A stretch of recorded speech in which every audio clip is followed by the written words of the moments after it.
Claudio e il caffè è la mia passione. Oggi però non parleremo propriamente di caffè, ma parleremo piuttosto delle tisane e di come questa macchinetta dolce gusto sia quella che, come ci siamo detti altre volte, è quella che più si presta a chi beve tisane oltre che il caffè. È una macchina che, al contrario dell'Nespresso, della Monomio o della macchinetta a cialde, si predispone proprio per fare le tisane. Questo già lo vediamo nella progettazione, ha un'altezza che permette tra il beccuccio e la base di inserire anche tazze di grande formato. Questo perché è una macchinetta che nasce appunto del mercato diciamo nordico, quello che beve il caffè americano, quello in cui non c'è l'espresso corto in tazzina tipico all'italiana, ma è un mercato che appunto è abituato a bere tisane, tè, infusi o caffè all'americana, quindi ha bisogno di una tazza alta.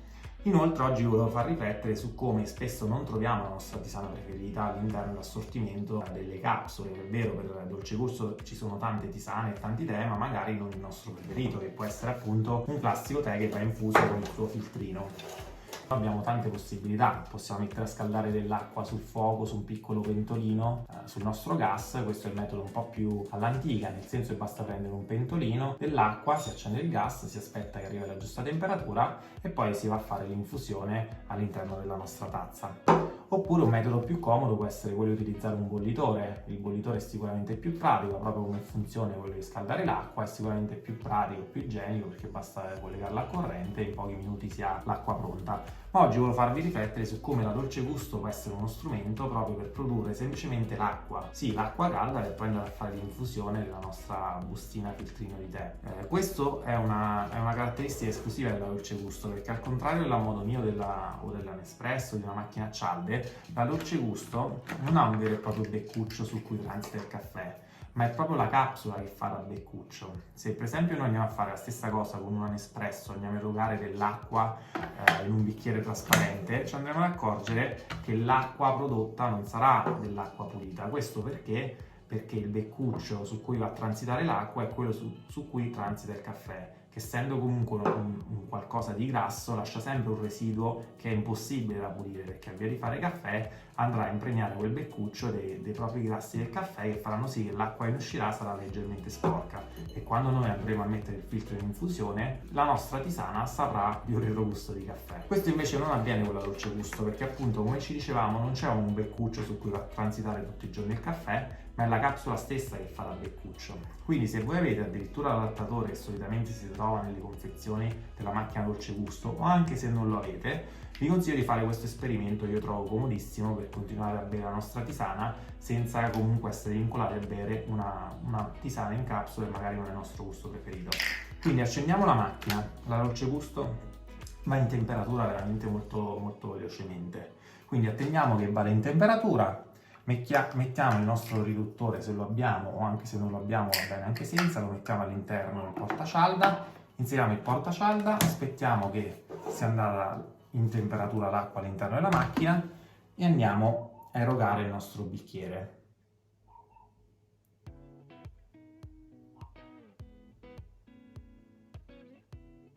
Ok. Arrivato a temperatura, come vedete, ci mette pochissimo. Il vantaggio di questa macchina è che appunto sicuramente batte sia il bollitore sia il metodo all'antica di un pentolino sul gas per quanto riguarda la velocità. Andiamo a erogare.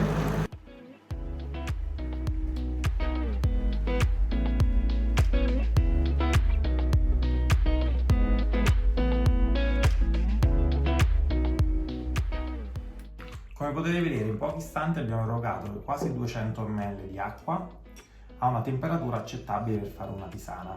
Considerate che questa tra l'altro è una macchina vecchissima, utilizziamo in ufficio per dei test, ormai siamo affezionati, non è neanche un modello di quelli con il regolatore automatico e la lunghezza, che sono quelli che vi andrò a consigliare nel caso doveste acquistare una macchina dolce gusto. Nonostante la macchina fosse fredda, l'abbiamo accesa e quindi alla prima erogazione sicuramente non è quella più calda, ci ha prodotto in pochi istanti una tazza da 200 ml che ha una temperatura di 60,5 gradi, che ci consente di fare una infusione di un infuso. Come potete vedere, in pochi istanti abbiamo acceso la macchina, abbiamo erogato una tazza di tisana, e questa probabilmente è la maniera più veloce per farsi un infuso e anche un po' la più pratica. Sicuramente se mi immagino un ambiente quale un ufficio, probabilmente piuttosto che avere un pentolino da mettere sul gas oppure un bollitore, questa è sicuramente la maniera più veloce per comunque andare a mettere in infusione la propria bevanda preferita. Come sempre, se si ha piacere a bere una tisana particolarmente calda, un caffè particolarmente caldo, non è mai consigliato utilizzare la prima erogazione. Quindi se volete una temperatura leggermente superiore, vi consiglio di fare una piccola erogazione come prima erogazione che scalda tutte le componenti della macchina e poi effettuare una seconda erogazione che è quella con cui andrete poi a fare l'infusione della tisana.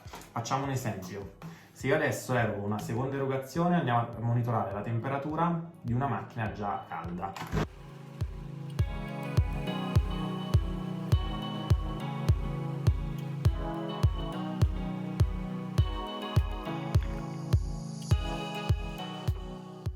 La temperatura di questa seconda erogazione supera addirittura i 70 gradi, siamo sui 78 gradi. Questo a testimonianza di come sia importante, se a uno piace la bevanda particolarmente calda, di non utilizzare mai la prima erogazione, ma magari lasciarla uscire a vuoto leggermente e poi andare a erogare con la seconda erogazione. Spero che questo video vi sia piaciuto e questo potete dimostrarlo mettendo un like sotto questo video, ma soprattutto vi chiedo di scrivere nei commenti cosa ne pensate, se vi sembra questa una buona idea, se qualcuno di voi già la utilizza o se qualcuno ha provato a farlo con un'altra macchinetta, cosa che come vi dicevo sconsiglio perché troverete che l'acqua che esce dalla macchinetta sarà sporca perché sarà appunto condizionata dal passaggio all'interno del beccuccio dove di solito transita il caffè e quindi sono rimasti i grassi del caffè che fanno uscire l'acqua leggermente sporca e aromatizzata purtroppo al caffè. Quindi la Dolce Gusto, come vi dicevo, si conferma la migliore sotto il profilo delle tisane, anche se volete utilizzare le vostre tisane preferite e magari non esistono in capsula. Vi chiedo di iscrivervi al canale e attivare la campanellina, solo così rimarrete aggiornati su tutti i video che pubblicherò. Vi saluto e alla prossima!